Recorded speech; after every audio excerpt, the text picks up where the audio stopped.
Bon ben bonjour, vu les circonstances j'ai préféré vous faire une petite vidéo plutôt que de vous envoyer des feuilles. On va travailler sur les Lumières d'abord, le XVIIIe siècle. Avant de commencer à lire les lettres persanes, je vous donnerai pour ceux qui sont en première la liste des 3 textes sur les lettres persanes et 2 autres textes qui font partie du parcours des lettres. Donc pour commencer, comprendre ce que veut dire le siècle des Lumières, quels sont les enjeux du siècle des Lumières. Pourquoi on appelle ça le siècle des Lumières, déjà, il faut le savoir. Et ensuite, quels sont les écrivains, quelles sont les grandes découvertes littéraires du XVIIIe siècle. Et il y en a. C'est un siècle fondamental puisque c'est à ce moment-là que s'installe la modernité. Tous les débats que nous avons aujourd'hui sur la tolérance, sur le racisme, sur l'esclavage, sur le terrorisme, sont issus des réflexions du XVIIIe siècle, de Voltaire, de Rousseau notamment. Il y a 2 grands écrivains, c'est Rousseau et Voltaire. Je vais vous faire ce cours. Donc, le mot lumière, il prend au XIIe siècle le sens de clarté, de jour, et s'applique ensuite à une sorte de lumière artificielle. Au même moment, le mot lumière prend sa valeur de figuré, de lucidité. On dit avoir des lumières, c'est-à-dire avoir une capacité à comprendre ce que les autres ne comprennent pas. On dit aussi des lumières, cet élève est une lumière, c'est rare que je dise ça. C'est-à-dire c'est quelqu'un qui a un mérite dans un certain domaine, un expert. Il prend son sens enfin en 1637 de connaissance, de capacité intellectuelle innée ou acquise. C'est à partir de ce sens figuré justement, de connaissance, de capacité intellectuelle, que se développe le sens philosophique du pluriel, les Lumières, en 1665, en référence à Descartes, philosophe du XVIIe siècle, pour qui les philosophes du XVIIIe siècle auront effectivement un immense respect. Les hommes du XVIIIe siècle, justement les scientifiques, travaillent à la lumière naturelle, qui s'oppose à la lumière de Dieu, la lumière théologique et surnaturelle. Voltaire parle en 1761 des Lumières, d'un siècle éclairé. Les Lumières donc trouvent donc leur nom, ça c'est important, dans une doctrine laïque, qui fait de la connaissance et de sa diffusion, le philosophe devant éclairer le peuple, des valeurs centrales du mouvement. Celui-ci joue alors une symbolique très large, qui oppose la clarté et le jour du savoir à l'obscurantisme, de la superstition, des préjugés et des croyances. Le mot obscurantisme, il faut absolument le connaître, il s'oppose aux Lumières. Obscur, ce qui est obscur, c'est toutes les croyances que nous avons qui ne viennent pas de la raison, qui sont des superstitions, qui viennent de l'irrationnel, des rumeurs. Encore aujourd'hui, l'obscurantisme règne. On le voit avec toutes les rumeurs qui circulent, par exemple, sur le Covid. On en parlera, on fera un parallèle entre, par exemple, la peste et puis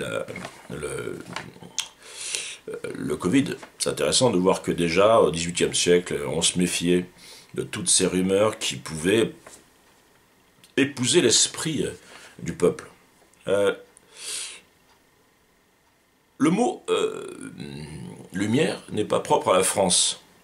En Allemagne, nous avons l'Aufklärung, en anglais nous avons l'Enlightenment, en Italie nous avons les Luce, la lumière. Donc voilà, c'est un mouvement européen.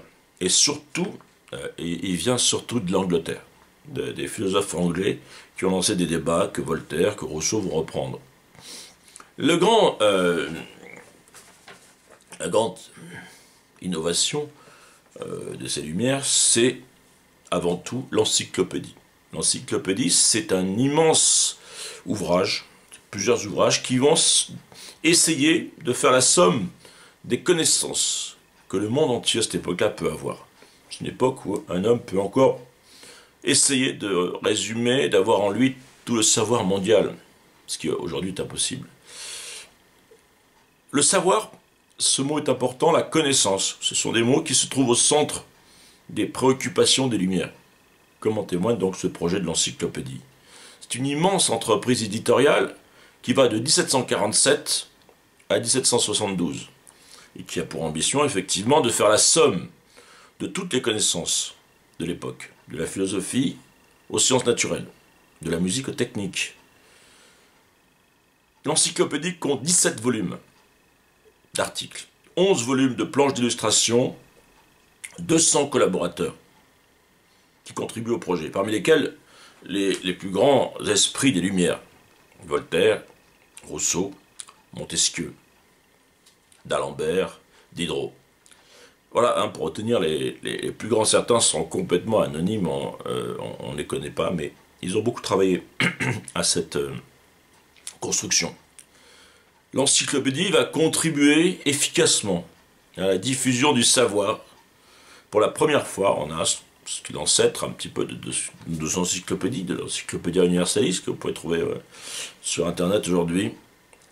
Ils vont propager aussi l'esprit des Lumières, c'est-à-dire lutter contre les préjugés, le racisme, l'esclavage, lutter contre tous les a priori, les images d'Épinal. Voilà.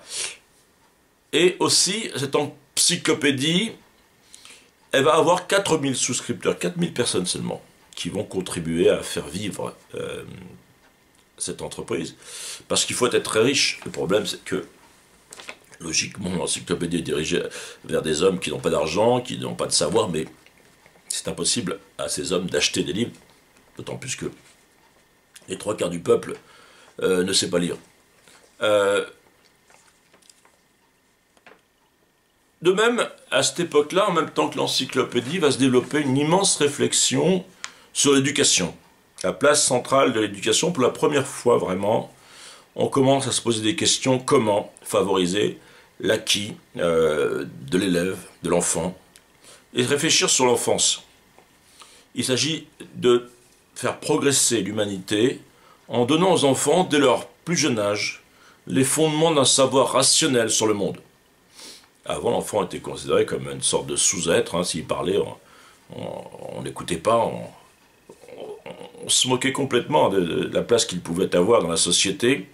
Avec Rousseau notamment, qui lui-même a souffert dans son enfance, on va commencer à réfléchir sur la place de l'enfant dans la famille, la place de l'enfant à l'école, avec un livre fondamental que vous devez absolument retenir, je ne vous demande pas de le lire parce que ce serait difficile aujourd'hui, je pense, livre publié en 1762 qui s'appelle L'Émile, l'Émile ou de l'éducation.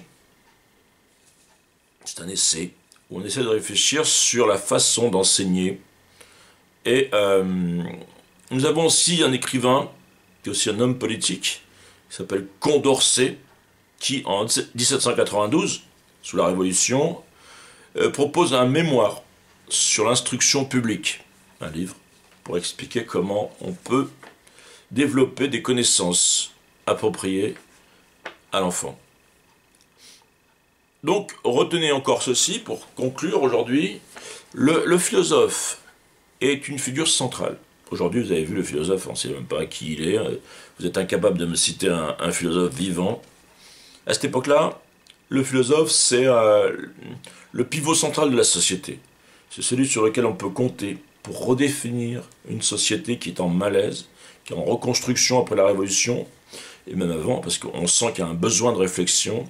Et le XVIIIe siècle sera un siècle consacré vraiment à la raison, consacré à la philosophie, consacré aux réflexions, consacré à la reconstruction d'une nouvelle société, d'une nouvelle civilisation presque.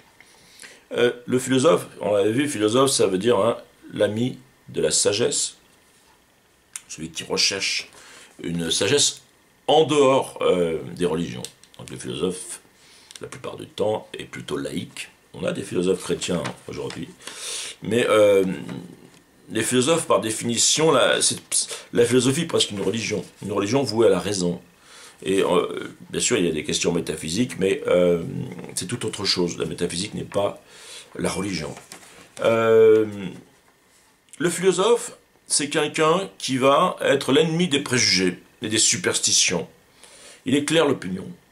Et il n'hésite pas à s'engager aussi dans des combats pour la justice. Justice sociale, justice historique. On va le voir avec Voltaire, qui va prendre la défense de Calas. Calas, c'est un protestant qui est accusé d'avoir tué son fils. Alors tout simplement, c'est pas vrai, le fils était suicidé. Mais on incrimine Calas parce qu'il est protestant. On finira par le torturer et le tuer. Voltaire intervient pour sauver la veuve, la femme de Calas, qui doit être aussi exécutée. Il crée le débat de l'opinion publique.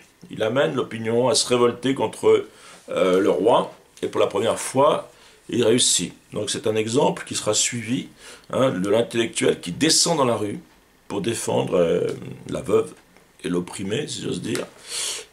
Zola fera la même chose avec Dreyfus, on en parle beaucoup de ce film en ce moment, l'affaire Dreyfus, Dreyfus est accusé parce qu'il est juif, et d'autres, Sartre aussi. Il y a une continuité d'intellectuels qui descend dans l'arène pour défendre l'injustice. Donc retenez bien cela, le philosophe, il incarne le savoir, il est guidé par la raison, et il est naturellement la figure centrale des Lumières. Éclectique, il pratique toutes sortes de sciences. Diderot, par exemple, il est aussi bon en sciences qu'en littérature. Ce sont des gens qui doivent avoir un savoir universel. Il s'intéresse à tout. Et il doit savoir articuler son savoir théorique avec une pratique. Ce n'est pas quelqu'un